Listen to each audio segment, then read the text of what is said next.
একজন আপুর গাউন বানাচ্ছি, এটাও 2 পার্টের গাউন হবে।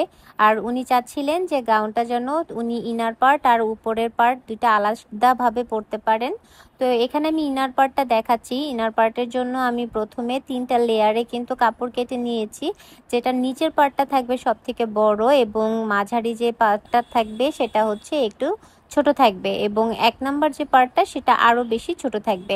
এভাবে করে লেয়ার করে তারপরে কিন্তু গাউনটা হবে, যাতে করে একটু ফ্লাফি থাকে।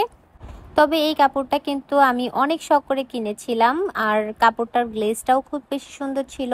কিন্তু এই কাপড়টা কিন্তু একদমই ভালো না, যেটা কিনা আমি এর আগে ভিডিওতে দেখিয়েছি।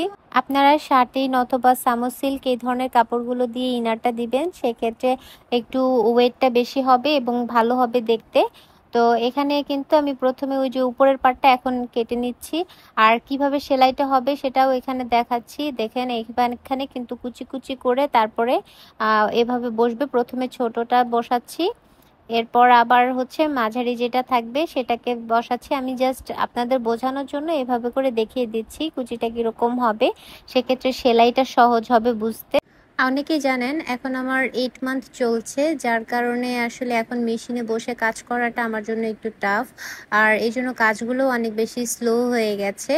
তো যারা আমাকে ভালোবাসেন এবং তাদের কাছে আমি বলবো যে আমাকে একটু সাপোর্ট করবেন এই সময়টাতে, যাতে করে আমার কাজগুলো আমি চালিয়ে যেতে পারি, একটু স্লোভাবে হোক তারপরে যেন চালিয়ে নিতে পারি।